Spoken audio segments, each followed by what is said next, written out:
Good afternoon, everybody. This is Man Coverage with Knoxville Nate and James Bonneville. We are talking college football. It is August 13th, 2023. We are getting damn close to college football season. We're about, 3 weeks away from kickoff? 2 weeks away from week 0. Yeah, well, I don't really count that, but come on. Some people do. Some people do. Week I'll 0 probably matters. watch. I'll probably watch. But we're about 2 weeks, 3 weeks away from the week 1, where everybody's going to get it on. And it smells like football. We got high school football starting up on Friday around here. I don't know what the status is up in your neck of the woods, James, but we got games kicking off. We had the Jamboree this week, and we're kicking off high school next week. What's the status up in your area? We still got a couple more weeks to go yet, but yeah, we're getting there. We're getting there. I like it. Just a lot of talent around here in Knox Vegas. I can tell you that. I've gone and watched a couple of games and watched some practices and got some scrimmages, just trying to get back into the football flow. And I can tell you there is, that we talked about it. The talent in, used to be in Tennessee. You had talent in Memphis. You had talent in the mid-state, Nashville, Franklin, Murfreesboro area. And then you had like 2 or 3 guys who were D1 prospects in East Tennessee, where I live and breathe. And now it's not like that, man. They've got some serious talent in this area. Kid to watch, I'll tell you right now, is Tyreek King. He's a sophomore at my alma mater, 6 feet tall, 170 pounds. In the scrimmage that I went to the other night, he played about the first 2.5 quarters. He had 5 catches, 191 yards, 3 touchdowns, an 80-yard touchdown, 70-yard touchdown, and a 30-yard touchdown. Only a sophomore, and he's got offers from pretty much every SEC school already. So this kid is legit, to say the least. And talking about the SEC and all these conferences, we're obviously going to get into realignment today. We're gonna explain to everybody who is in what conference this year and who is in every conference next year. But the first thing I want to get into is the coaches' top 25. I mean, you know me and my feelings on preseason polls. They're about as useless as you name it. I don't like them. We haven't seen a team play a game with the transfer portal and with recruiting. Every team is different every year. But we're still going to talk about it because it is printed. It's put out there. James, we got Georgia, Michigan, Alabama, Ohio State, and LSU rolling out the top 5 with USC and Penn State right behind them. What was your thoughts on this coaches poll when you first saw it? And what do you think about that first group of 5 or 6 teams there? Do you think they got it right? Do you think that's anywhere close to where it should be? What's your thoughts on that? I think it's predictable. I think everybody's playing it safe right now. Do I think people want to put Georgia number 1? No, because there's so many question marks on their specialty players. They're bringing a new quarterback. I mean, the receiver situation isn't the way it was. They lost a lot on defense. I mean, yeah, the recruiting is what it is, but they don't want to look stupid not putting the 2-time defending national champions number 1.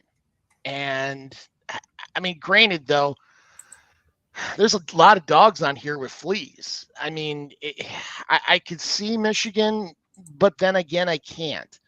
Alabama, we all know what their question marks. Ohio State, the defense, especially in the secondaries, really got to step up, and we'll see what the quarterback situation is going to be like.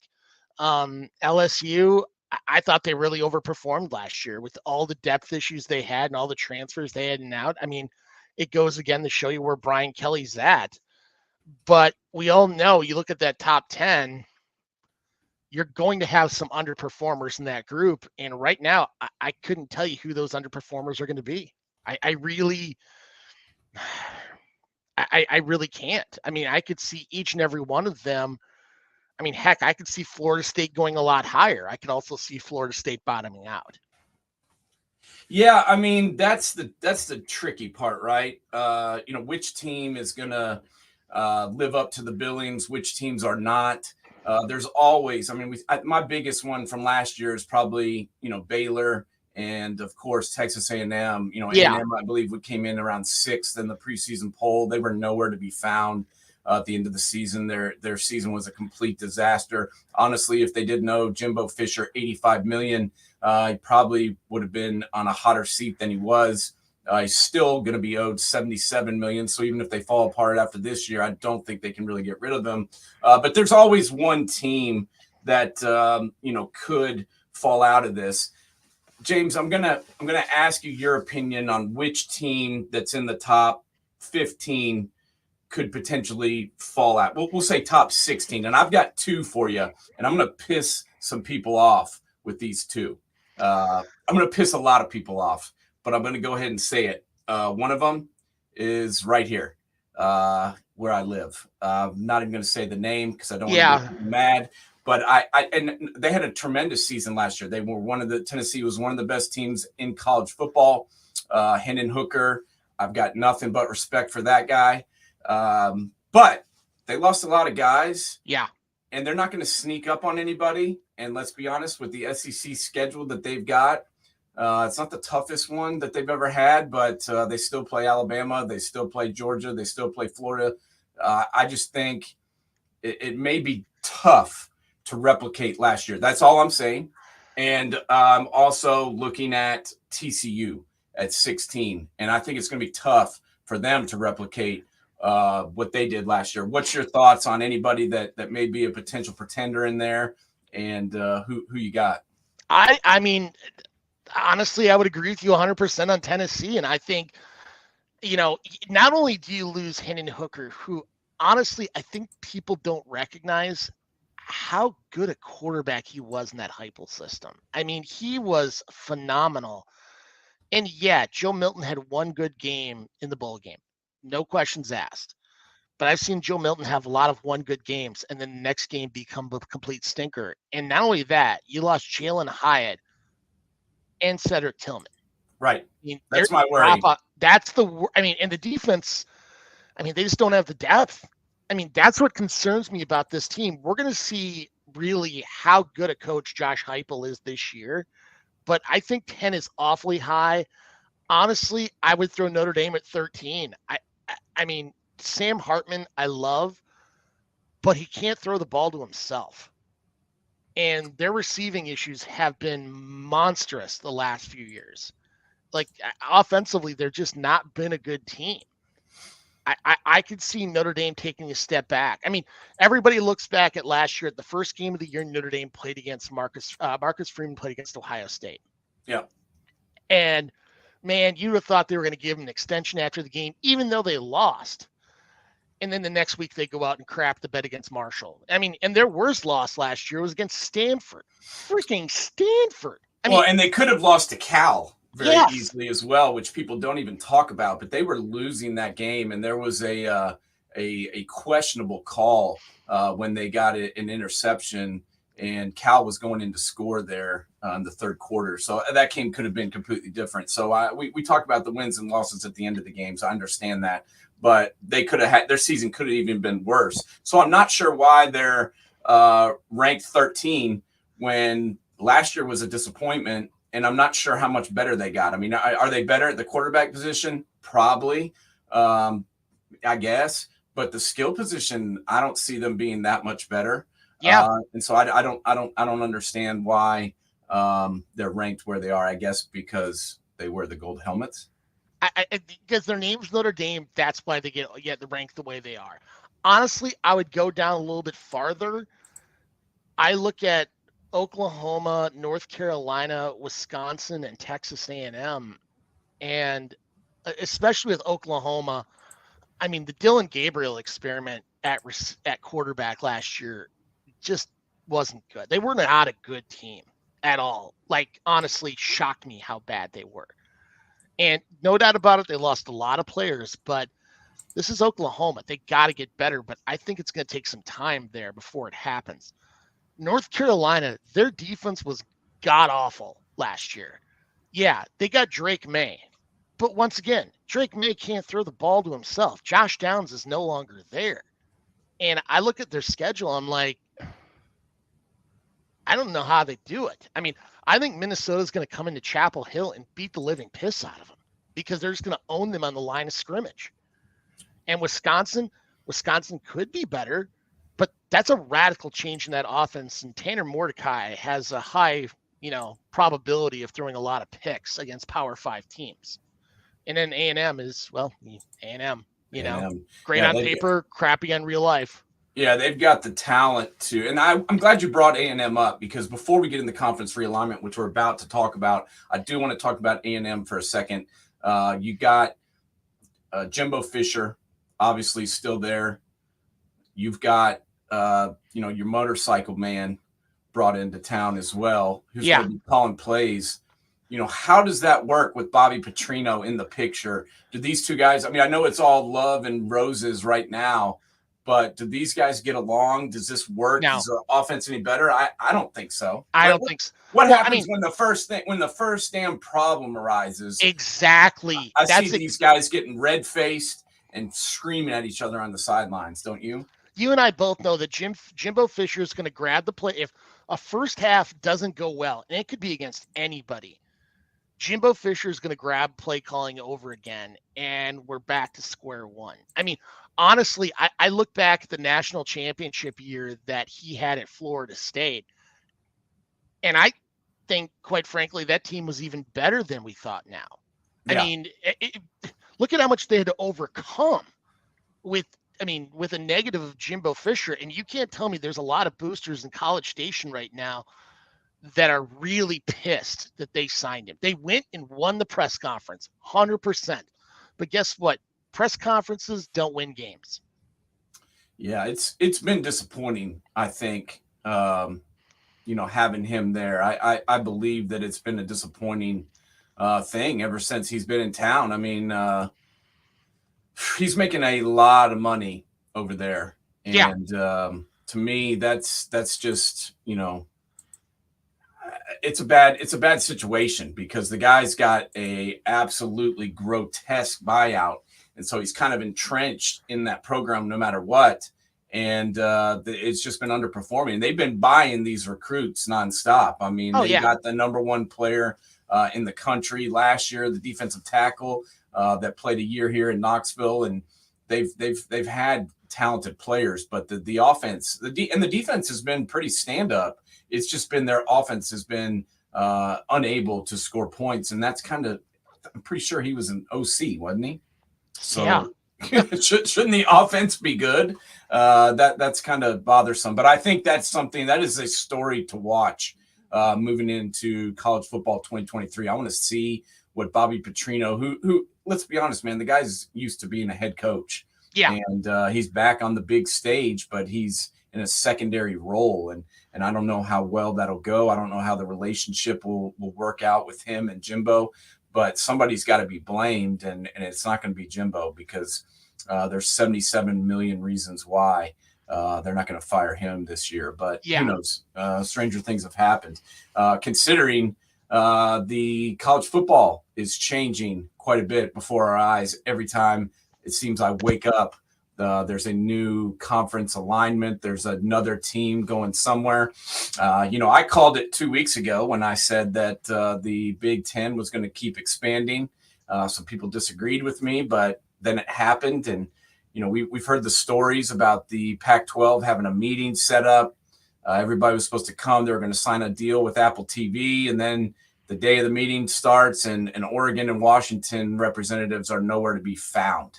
And everybody freaks out. It's announced that Oregon and Washington are leaving, and then the rest of the compadres take off and bolt for the Big 12. James, let's talk about that first.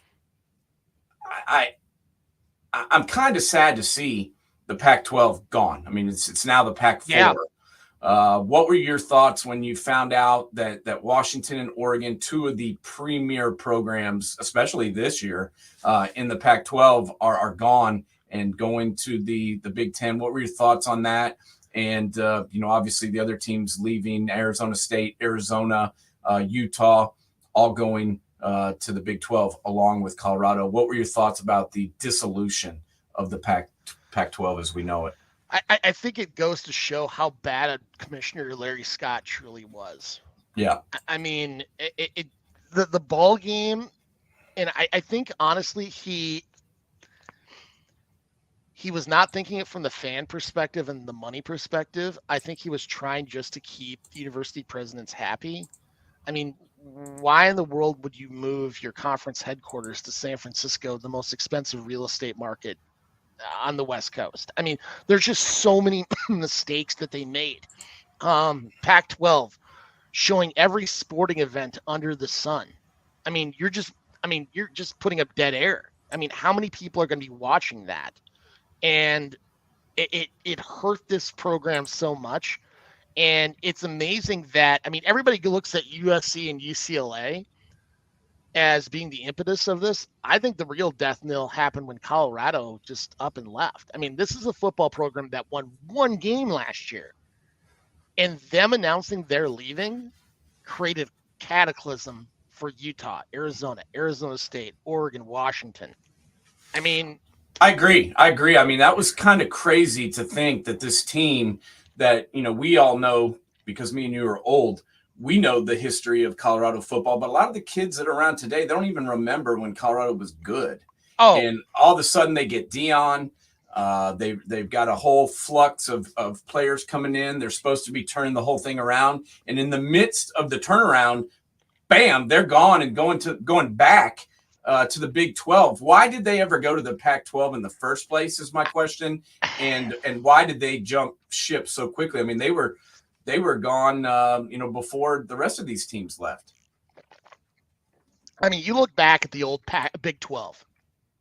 They did not have revenue sharing at all. And Texas didn't want to revenue share with anybody because guess what? They were making the most money. And when Texas A&M left, and I could see why. I mean, now you're going to a conference where it's a better conference and you don't have to constantly recruit against your arch rival all the time. And plus you can make more money in the process, which then turned into Nebraska going to the Big Ten for more money. Missouri leaving, wanted to go to the Big Ten. The Big Ten didn't want them. So they went to the SEC. And Colorado, seeing the writing on the wall, wanted to make sure they got out too because they thought this was going to be, the Big 12 was going to be ending on its own. Well, the Big 12 added some programs. You got West Virginia, TCU came into the system. But for a while there, the Big 12 didn't seem stable for a long time. And then when Texas and Oklahoma bolted out, I mean, because it's not a secret, Texas has been shopping for some time. They've been shopping the Big 10. They've been shopping the Pac-12. They've been shopping the SEC. At one point, you knew they were going to leave.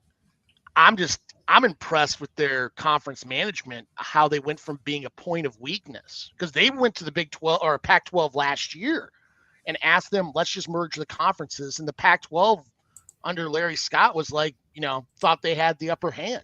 Why would they do that? Because they still had USC and UCLA.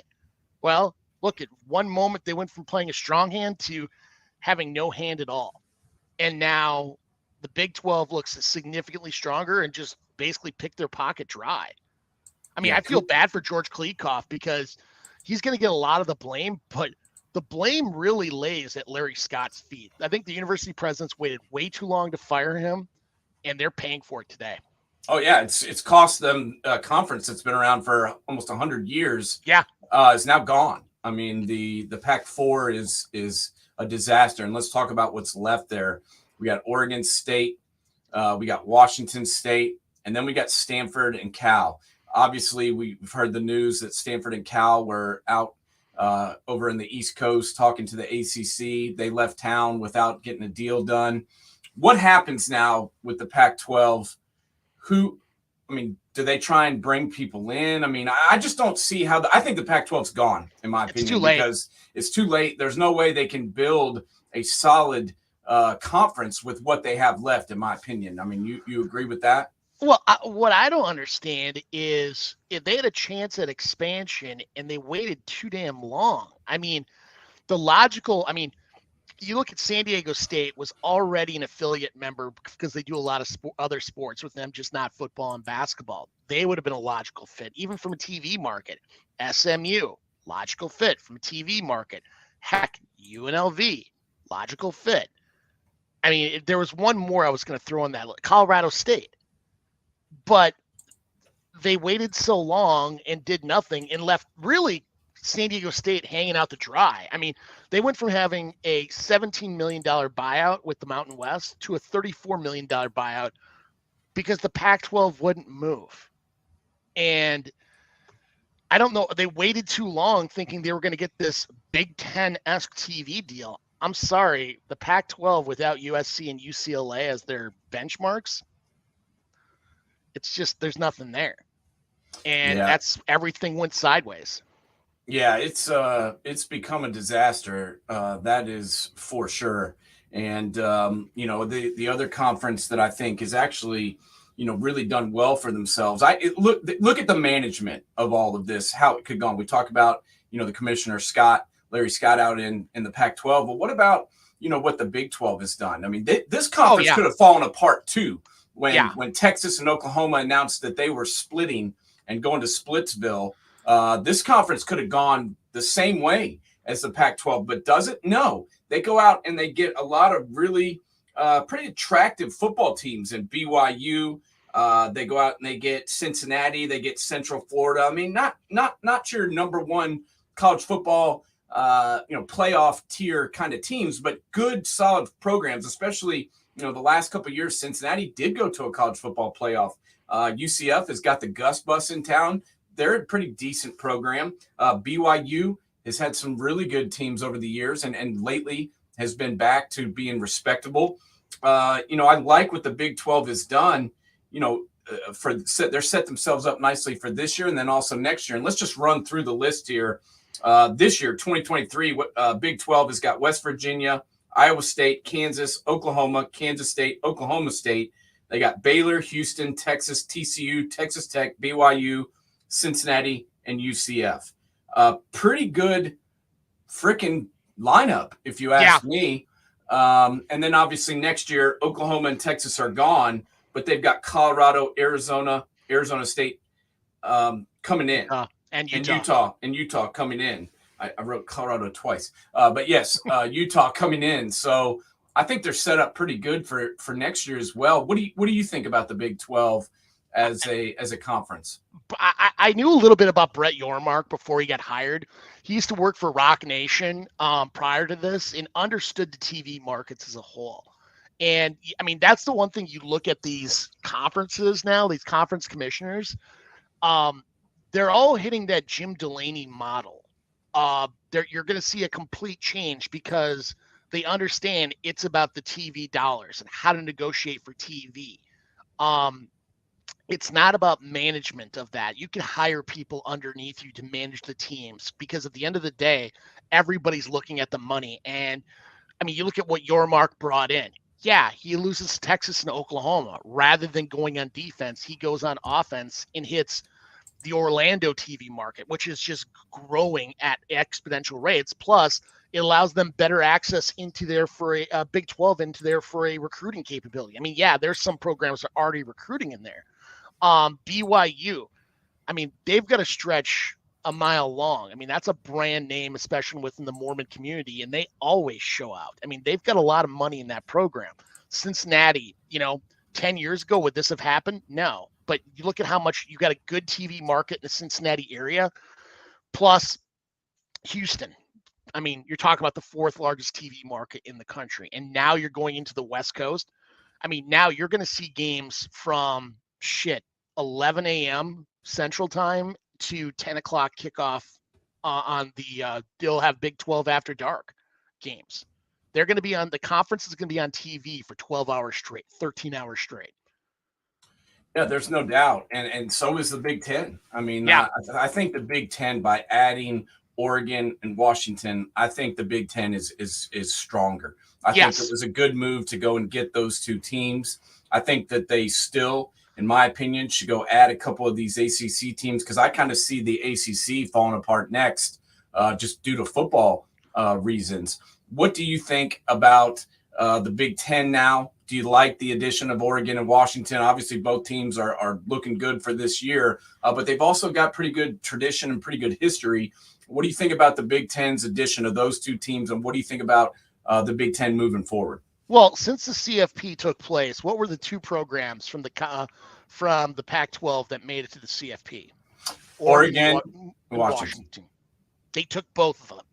So you bring in two brand names into that. Now, does the Portland market garner that much from a TV perspective? No, but Seattle sure does. And Washington, Washington, Oregon have been really recruiting a little bit more into the Midwest over the last 10 years than I've ever seen them recruit before. And the problem you're going to have, once again, they're going to be coast to coast. But how excited is Seattle going to be, or Washington going to be, when it has that 11 a.m. or 12 a.m. kickoff Eastern time in Rutgers and Piscataway? Or vice versa, when Maryland's got to go across country for a 10 o'clock kickoff against Oregon in Oregon. You're going to see some potential fallout from that. I think the scheduling issues, I wouldn't be a bit surprised if they go back to divisions, even though they blew that up and they go to an East and a West. I agree with you on the ACC, though. If they can find any holes in that grant of rights issue, I think Clemson and Florida State are out the door tomorrow. Yeah. Florida State's already people have given me some pushback on my feelings about the ACC and my feelings about Florida State leaving. They've already announced that they're leaving.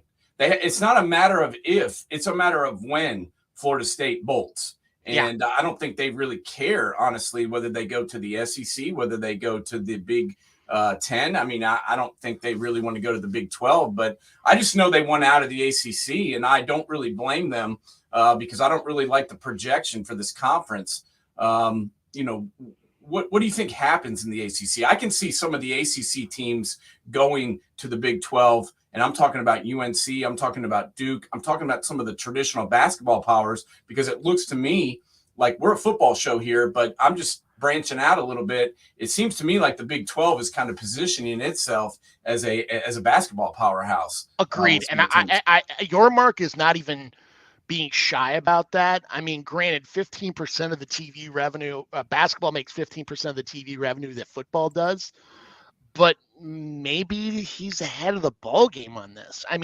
You look at the Big 12, maybe they bring in Gonzaga as a affiliate member. Granted, Gonzaga doesn't have football, but could you imagine bringing Gonzaga into that conference? It's going to be like the old Big East of the 1980s, where you're going to have Big Monday again, and there's always going to be an awesome game coming out of the Big 12.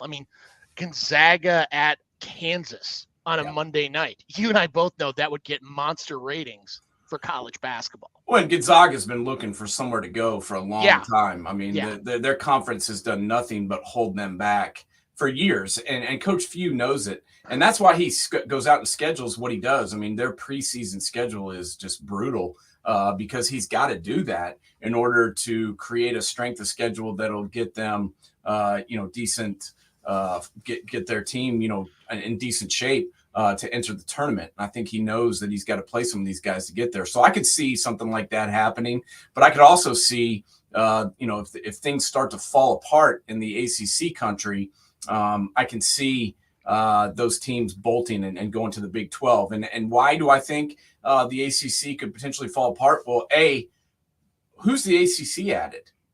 What's been going on in the ACC recently that leads you to believe that they're on firm ground? They haven't added anybody. These other conferences, there's a lot of activity going on. In the ACC, it's kind of like, well, we kind of have to stay here. But I think some of these teams are probably going to be on the move pretty soon here. Am I crazy to think that? Well, it comes down to money. Look at how much more the ACC schools are getting from the ACC network, from their TV deals, from ESPN, versus what the Big Ten and SEC are getting. Florida State is getting left behind. And if it doesn't show up now, it's going to show up later in a major, major way. The one thing I thought was completely crazy is what Florida State's talking about right now, and bringing in a venture capital firm to back end them. So if things, because let's be honest, investment banks, venture capital for hedge funds, they're looking for a payback. Are they going to sell off the volleyball team to like what, the Chicago Sun-Times? The golf team gets shipped off to the Dallas Morning News? I mean, this has gotten really crazy really fast. And I really feel bad for the Olympic sports because I think you're going to see reduction in some of the sports across the college landscape. Well, it's going to be tough for them. I don't know if you heard the comments from the Missouri coach this week, but he came out and said, this is fine for football. We play one game a week, but some of these other teams, I think he was talking mainly about the Big Ten, adding Oregon and Washington. Some of these teams from Maryland are going to have to travel to Oregon to play a midweek game. That's going to be tough. But let's bring in somebody that has lived it and knows a little bit more about college football than us because he's a legend. I'm going to bring him in right now. We got Raymont. Raymont, how's it going today, buddy? Yo, what's up, fellas? Hey. I appreciate that intro, calling me a legend. Hey, man. Absolutely. Somebody's old, but yeah, it's cool.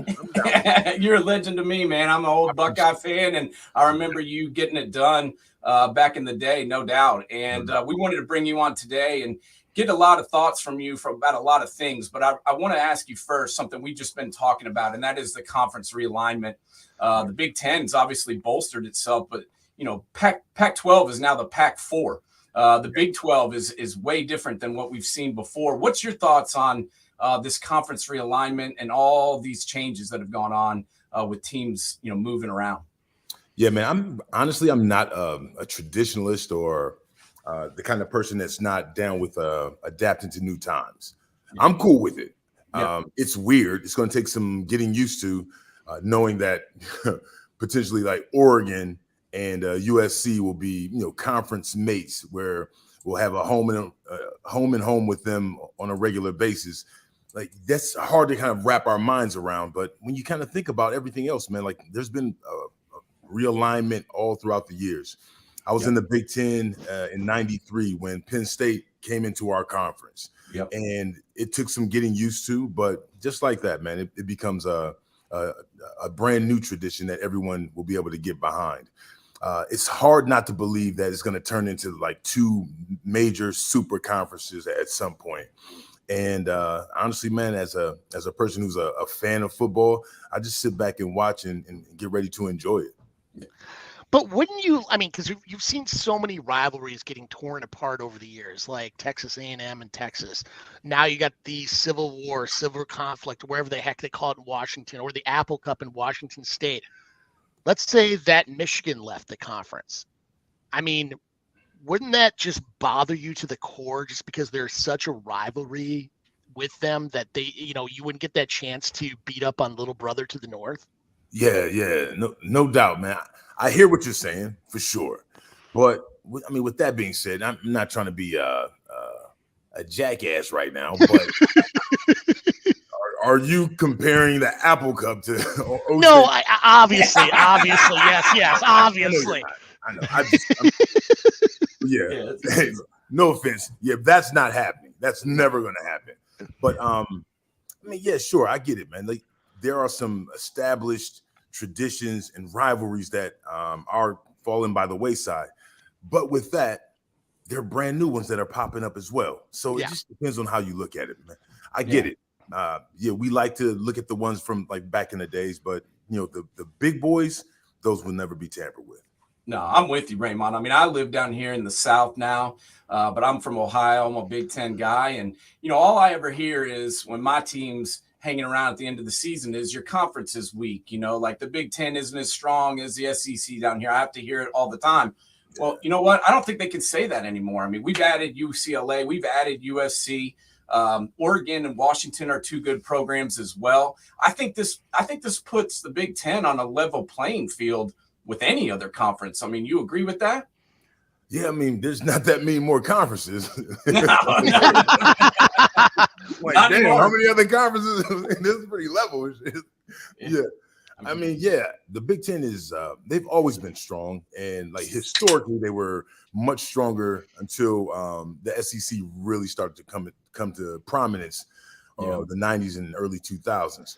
But of course, like adding like three major powers into the conference is going to all it's going to do is like bolster it.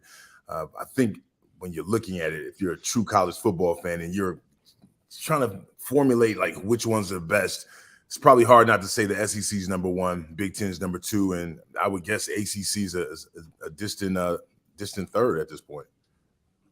Yeah, no, I would agree. Well, kind of changing topics here. Tell us about your process of like what your recruitment was to go from Lorain, Ohio to Ohio State. Like, what other schools were involved? What were you looking for? Things of that sort. Man, recruiting is so much different now than it was back then. We didn't have the 4 and 5 star process. And to be honest, man, like I am one of those late bloomers when it comes to getting recognized by college programs. I didn't get a chance to play varsity football till my junior year. I did not get a chance to get into any of the games and start until game 6 or 7 of my junior year. Wow. And then I started 4 games my junior year and 3.5 my senior year, and that was it. Wow. So I was definitely someone that was under the radar and did not experience the same level of attention that like so many other guys have. But needless to say, when those coaches watched the tape over those 7.5 games, they were like, yeah, we got to get this guy right here. I like that guy. This guy's wonderful. And that was me. So I was recruited by Georgia, Michigan, all the Big Ten schools. And I ended up, my very first trip was to Michigan. Bo Schembechler was still the head coach. And they were coming off back-to-back Rose Bowls. And he put his arm around me and told me I would be his next great Michigan running back. And I'm like, yeah, you're absolutely right. I'm down. Let's do it. And then I finally took a trip to Ohio State. I went to Columbus, and it was just different. Mm-hmm. And John Cooper was a master recruiter, master salesman. And they truly sold me on the idea of bringing my state university back to prominence versus going out of state somewhere else where it's already established. So I'm a Cleveland or Lorain dude. And yeah, that's all it took for me to sell me on staying in state and going to Ohio State. And Raymont, talk to some of our listeners and our watchers who don't know about the tradition at Ohio State. I mean, it's just, I've been there. I lived there. My grandfather has been watching Ohio State football for 95 years. And so I know about it, but some people don't, man. Tell us about, what it's like playing there. And then also as an alumni, going back and just, the tradition that the school and the program has. It's special, and I'm biased, of course, but I think it's second to none. We have major traditions where, of course, it's Script, Ohio, and we're in a huge city, and the city is so significant and does not have any, major, professional teams except for the Blue Jackets that have come in, the last, 20 years or so. So the big ticket and the number one story always has been, surrounded or built off the back of Ohio State. Yeah. So to come to a big city where the tradition and the history is there, you have these amazing coaches like Paul Brown and Woody Hayes. And of course, recently Jim Tressel, John Cooper, Urban Meyer. We've had like this tradition that is really it's rivaled by not too many across the country. And when you think about the Midwest and Ohio, like football has always been huge. It's always been king. And for the state university, like college program to like come straight through Columbus, that's made it even that much more special. I agree. Now, you've had a lot of mentors and people you've looked up to through your high school and college career, not only teammates, but coaches, and even your pro career.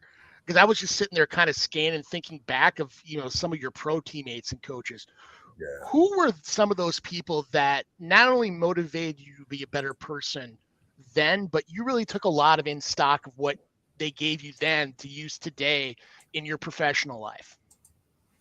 Well, first and foremost, man, there are 2 coaches that truly stand out, and you will not have heard of either one of them. The first guy had he was responsible for having one of the most trajectory changing conversations in my life. His name was Harvey Herman. He was my geometry teacher and also the offensive line coach on the varsity football team. And he helped me understand during that time I told you when I did not play on varsity until the 6th or 7th game.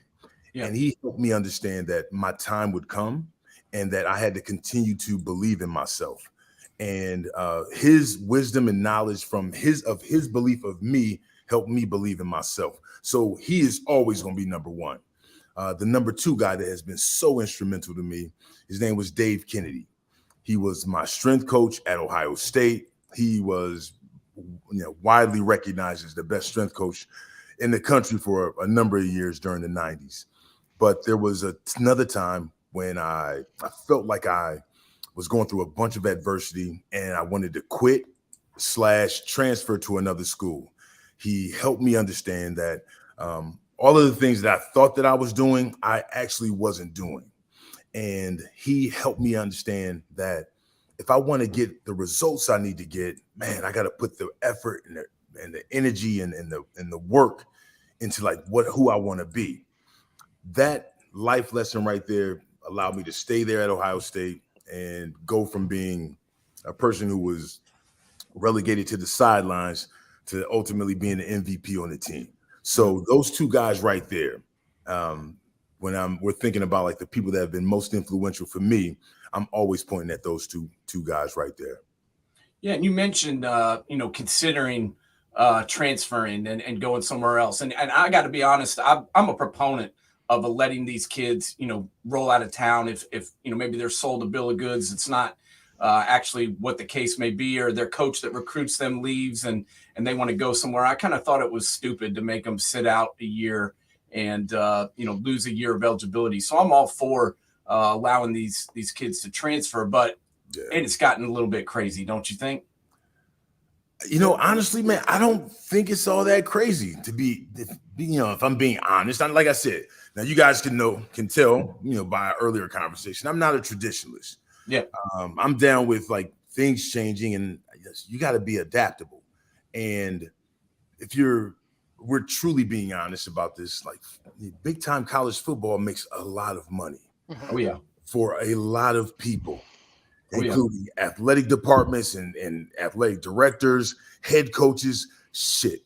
If you look at the entire offensive and defensive coaching staffs, these guys are all making $300,000 plus. Oh yeah. And if you do a good job, you mess around and win a national championship. If you're a defensive coordinator, you can go somewhere else immediately or if you're a head coach of a smaller school, you can jump and go somewhere else with no penalty. Oh, so you penalize the guys that don't get paid, the guys that put all the energy and effort into making the history and the tradition what it truly is, for them not to have a chance to freely go back and forth or anywhere they want to go. It's not out of hand to me. But Nate, I get it, man. The people that don't like it, they don't like it. But I'm a proponent of guys getting a chance to go somewhere else. Now, I say that to say, if I had the same landscape, I probably would have transferred. But the fact that I didn't, it forced me to actually stay where I was. And I had to buckle up and become a man and recognize all my shortcomings to become the type of player that I needed to become.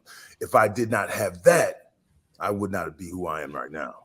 No doubt. That's my point. I mean, I just feel like some people, we had Reggie Brooks from Notre Dame on the show, and he was at Notre Dame, man. That backfield was loaded when he got there. I mean, Jerome Bettis, his brother, Tony Brooks. I mean, the list went on. Raheem, ran the ball some, and he was like, he called his dad and was like, I got to get out of here. I'm not getting to play. He got moved to defensive back, and he was ready to move on from Notre Dame. And he's like, you made a commitment, son. And his dad told him, you don't have a choice. You got to stay and work it out. And now, Reggie's been working for the university for years, and he loves Notre Dame and had, one of the greatest seasons that any running back there's ever had. And I feel like sometimes now kids, may jump the ship a little too early just because they can. But I do, I see both sides of it. But I'll say this, and I feel you. And Reggie Brooks was a great player, and he went through a lot of adversity. He had to share the ball with amazing running backs like Ricky Waters and Bettis and all these other guys. Yeah, I forgot. I left Ricky off. I know. Running Waters. Come on, man. How can you forget Ricky Waters? I love Ricky Waters. Pretty Ricky's what we call him. Yeah. He was pretty. Run the football. You remember that? I don't know if you remember that obscure reference to a Martin show, but yeah, you think about it, man. He did that, and he became who he was. But for every Reggie Brooks, there's 100 guys that we've never heard of again, and that's the truth. Yep.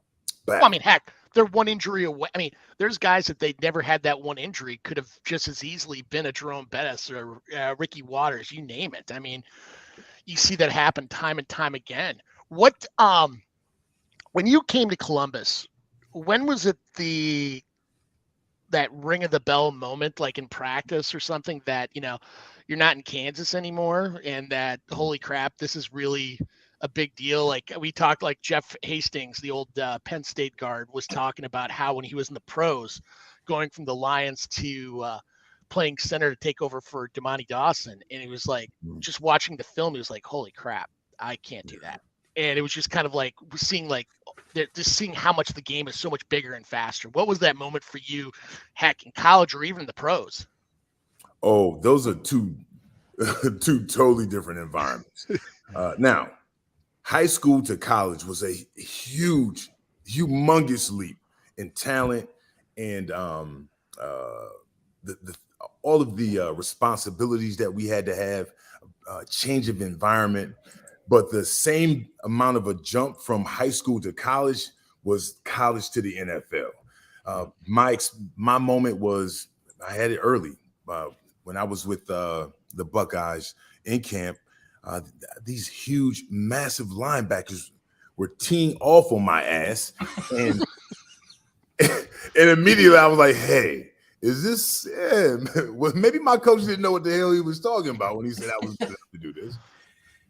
But needless to say, I didn't quit, and I kept on going.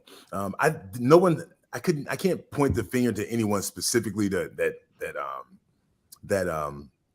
rung my bell in college, but in the NFL, I made that switch, and I was with the Bears, and we were in training camp, and we got to go up against the Cleveland Browns. Yep. And on that team, I want to say Bill Belichick was the coach, and Pepper Johnson was in the middle, and Carl Banks. I mean, these old Eric Metcalf, dudes that I grew up watching and cheering for. I'm now standing on the same field with them. So that was number one, surreal. And then they had me playing fullback, and I was supposed to block Carl Banks. Now, hey man, look at my face. Carl was I'm 6 foot 225. Carl Banks is a goddamn giant. 280 or something. No, he was probably like 260. This old ass man who's been in the league for 15 years. He had old man strength. Hell yeah. And he was killing me. And he would tell me, "Hey, young buck, yeah, this is the NFL. Welcome to the NFL." talking that talk in my ear. I was like, "Yo, man, I'll be right back."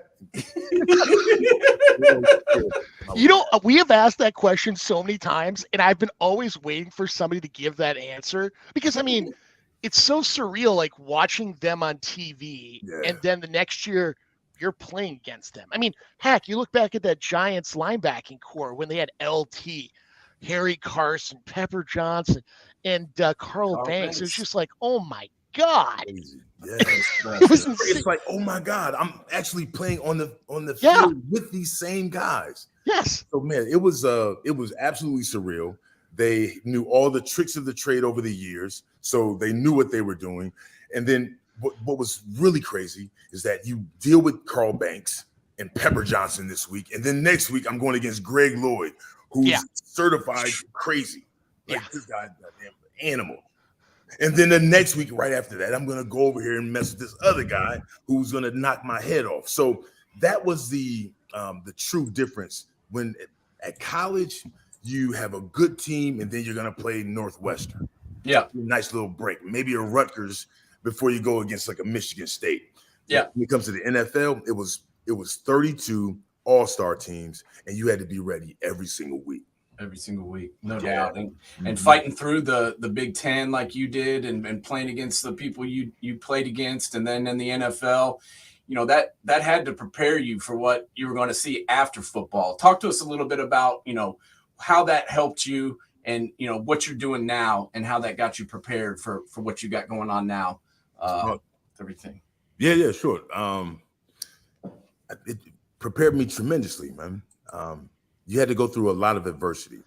Now, it's a huge difference from playing at the top of the game and top level of your profession to actually going to being just a quote unquote regular adult in the real world.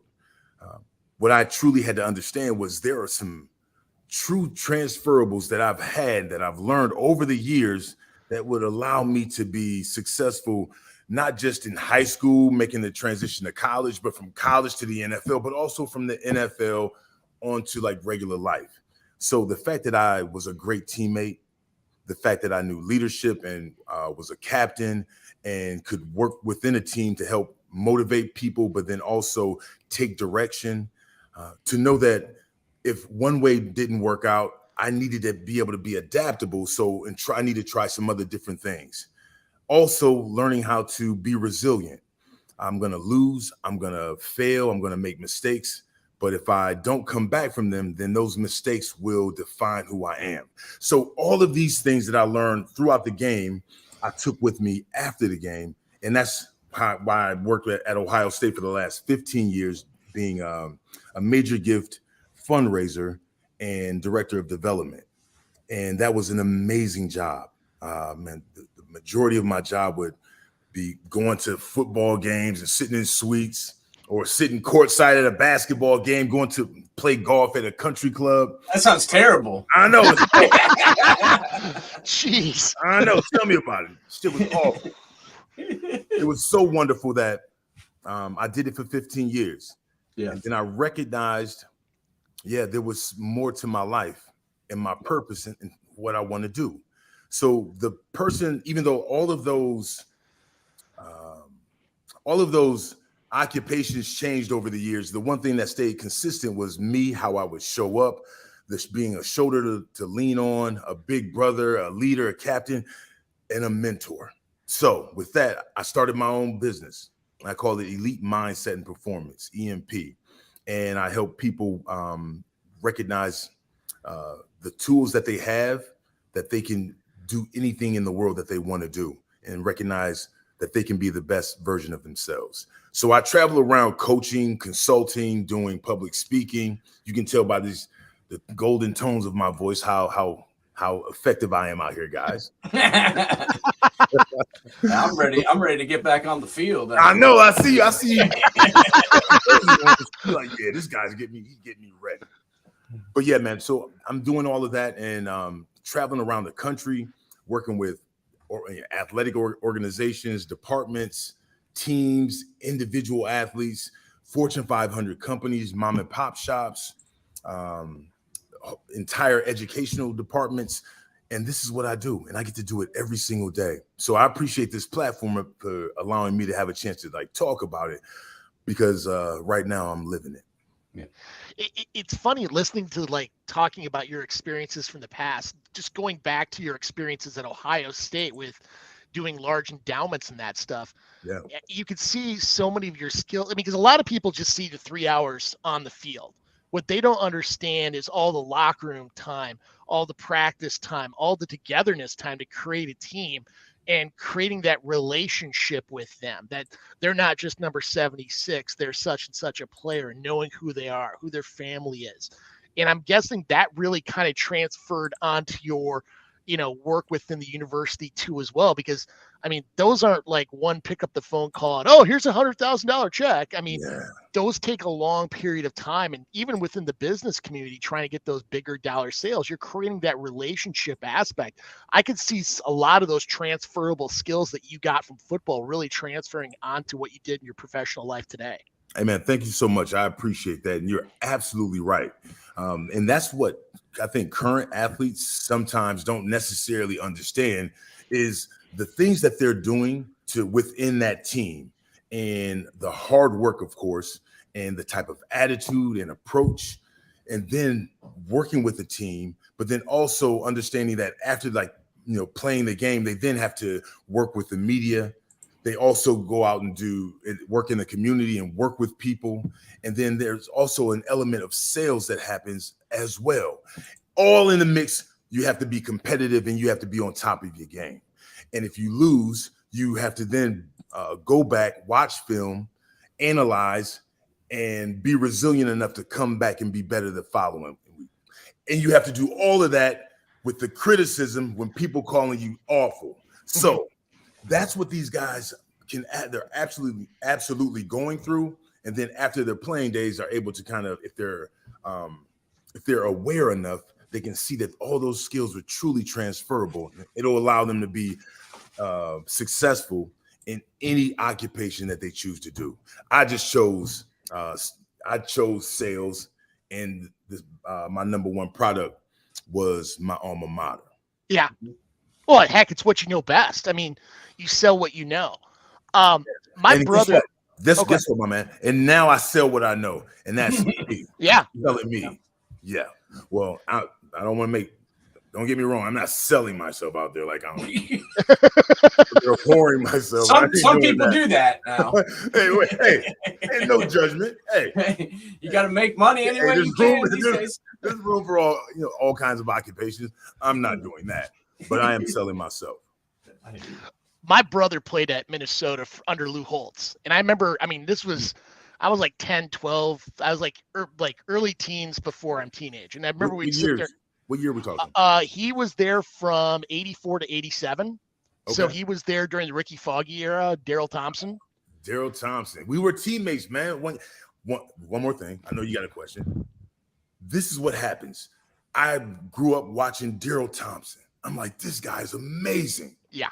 And then fast forward 10 years, me and him were on the same team. Now I'm the starting running back, and he's like a backup, and he's on my team with the Chicago Bears. So like, that's what's so crazy about that close connection that we have in that fraternity of that we call a brotherhood. Sorry to interrupt, but no, that's great. He was sitting there. I remember one time he would just sit with me and we just talk about football. Yeah. And we talked about Holtz, and he's like, you know something? Lou Holtz, X's and O's, he ain't the greatest. That's what he's got assistants for. But he's like, this guy can motivate you to believe that you could run through walls, that you could eat nails. Like, and it's funny because I deal with this in my own professional life where a lot of people, and this is probably what you deal with on a daily basis, and heck, what you went through is you think you have a ceiling here. And having that outside force, realizing your ceiling is way the hell up here, that you're greater than who you think you are.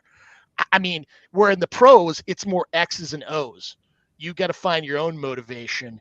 I mean, tell me, am I wrong in that respect between like from motivational standpoint, from a college to the pro aspect, or what are your thoughts?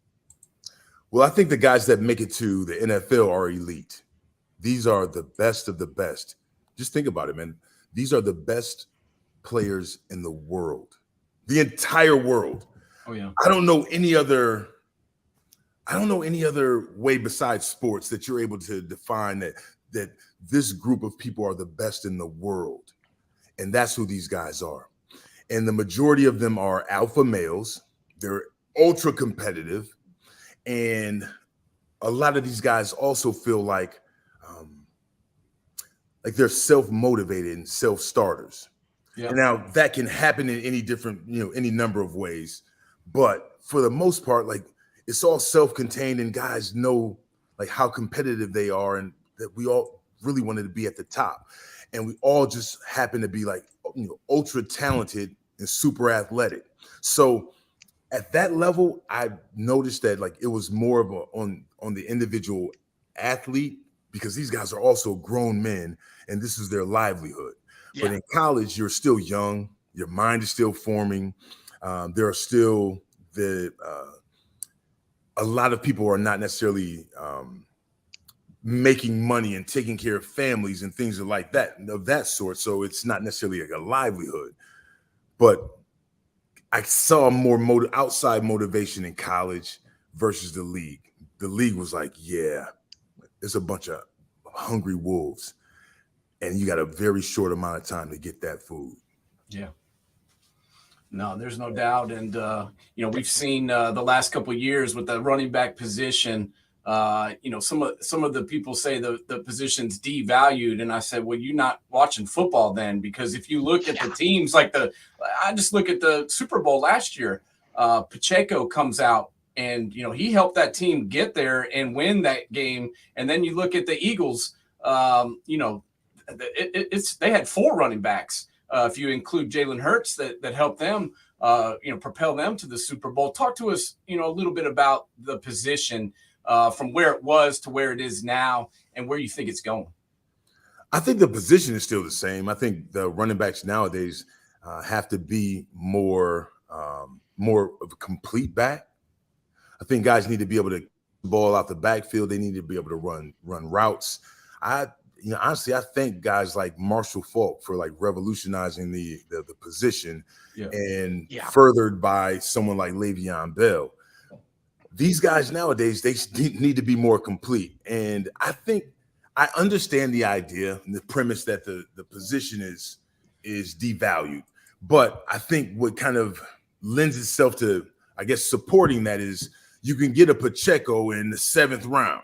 Yeah. So the value of him, I mean, one way you can look at it as being undervalued, another way you can look at it as being overvalued. So it's not like the position itself isn't important. I think it means more of, hey, instead of reaching to get a Saquon Barkley in the 1st round or Zeke in the 1st round, we could actually wait around to the 4th, 5th, or 7th round and still get someone who could not only carry the team, but also be a major contributor, like on special teams and in the passing game as well. Yeah, I couldn't agree more. But Raymont, man, we appreciate your time so much, man. I always, like I said, was a huge fan, and getting the chance to talk to you today was just awesome. And I love what you're doing. I hope you keep going and keep helping people out, because we love what you're doing, and appreciate you spending some time to talk to us today. Hey, man, thank you so much. I appreciate the time. It was a great conversation. I appreciate the kind words. If you want to help me out, please go on to Instagram and follow me, Raymont_Harris. I'm trying to build up my Instagram following. I've learned I'm not an old dog that can't learn new tricks. I've told you guys got to be adaptable nowadays. Yes, so sir. I'm learning this new age marketing, and I would be happy if both of you guys and go on, follow the kid, and then also help you tell your listeners to go do it as well. Absolutely. We will do it, man. Your family and your kids too. We will do it, We'll do it, and we'll check in with you again real soon, okay? No doubt. Be good, man. All right, go Bucks. You. Go Bucks. All right, man. That was Raymont Harris, former Buckeyes and Bears running back, now still doing good things and helping people out. A lot of good stories and just a really smart, good guy, man. I enjoyed getting to talk to him today. What'd you take away from that, James? I was just impressed. Just his pure presence. I can see why he was a captain. And not only that, how he used those transferable skills to raise. I mean, it's not like Ohio State doesn't raise money. They raise a ton of money. And I could completely see how he can connect his love for Ohio State to those people and how they can help out. And now taking those skills and really helping other people out. I mean, seriously, people, go on to RaymontHarris.com or check him out on Instagram. I think this is for those businesses, those schools. I think he'd be a great person to come in and really motivate people, because, he did the hard work. He overcame to, I mean, heck, let's look back at that Holiday Bowl. What was it? 235 and 39 carries. He was getting it done on that afternoon. This is a guy who, there's no doubt about it. He was a bruiser.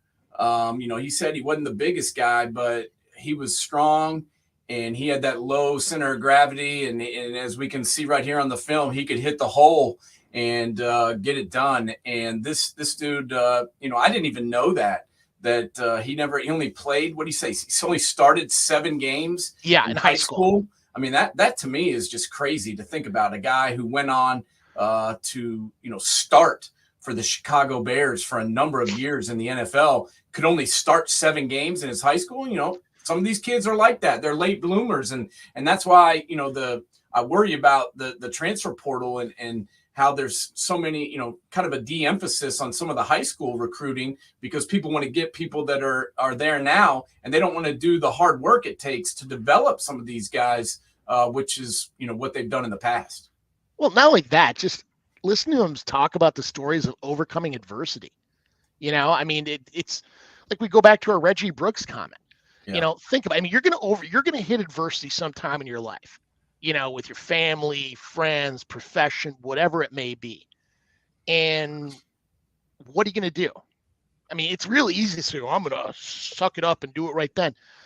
Something, it's harder than people think. And hearing him talk about that, I'm interested in hearing him talk more, going to one of his speeches, because it's just that motivating. Great player, better person. No doubt. That's the key to take away from all that. I'm kind of fired up to get through the rest of my Sunday after talking to him. It's like the games can't get here quick enough. It's like I can't wait for Navy Notre Dame. Yeah.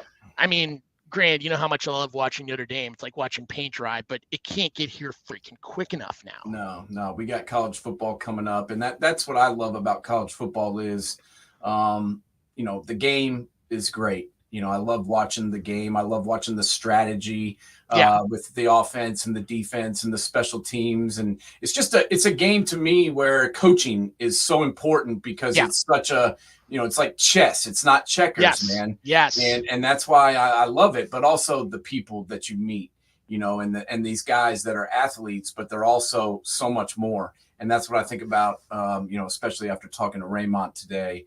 I've talked to him a few times in the past, but I've never actually sat down and got to talk to him for a full 30 minutes like that. And that was pretty cool. And I'm pretty fired up about it. Like Stanley Jackson brought this up, and even Crawford Jordan, everybody just thinks of them as football players, almost like as if they're robots. But when they're 19 to 23, they're going through the exact same emotions that kid lives in XX Hall, that's a poli-sci major, that's going through. Yeah. The only difference is they play football too, but they're going through the exact same emotions. And I think people forget about that stuff. So, yeah. And shout out to our boy Stanley Jackson, who's now coaching in Westerville. So head coach right now, taking over for the Warriors. And I wish him the best of luck, because I always loved Stanley as both a player and as a guy, man. He's a really good dude. And I hope they have a really good season up there with him at the helm. Absolutely. He'd be great. I mean, I remember that our interview with him, you could tell he's going to take so much of what he learned from his own high school career and really transfer that to what he's going to do in the culture at Westerville. Yeah, and I'm glad that he's back in the game. I mean, he was working for the Big Ten Network for a while, covering games and doing the post game and the pregame shows and the halftime shows and all that. And now he's back on the field, putting his skills to work and coaching a team. I think that's where he belongs. Hey, transferring that knowledge onto the next generation, that's what he's learned. That's what it's all about. All right. Well, we got college football coming up real soon. So I'm glad we got to talk to Raymont today. And obviously we're going to do some previews for the season coming up. So I appreciate everybody who tuned in today, or anybody who's going to be listening to the download later on. Come back, check us out, Man Coverage at MAN_coverage on Twitter. Or go to YouTube and look us up, Man Coverage on there, as we got all the interviews and all the shows posted up there for everybody to check out in case you missed one. Hey, and also remember to check out RaymontHarris.com and check him out on Instagram as well. No doubt, this guy is getting it done, and if you need to get fired up, that's who you want to call. So you got it. All right, James, take it easy. Thanks again to everybody for tuning in. Thank you to former Buckeye legend Raymont Harris, and everybody that helped us out today with the show. And we'll be back real soon. Talk a little more college football here on Man Coverage. Everybody, enjoy the rest of your Sunday, all right? Catch you later, Nate. All right, bud. Have a good one.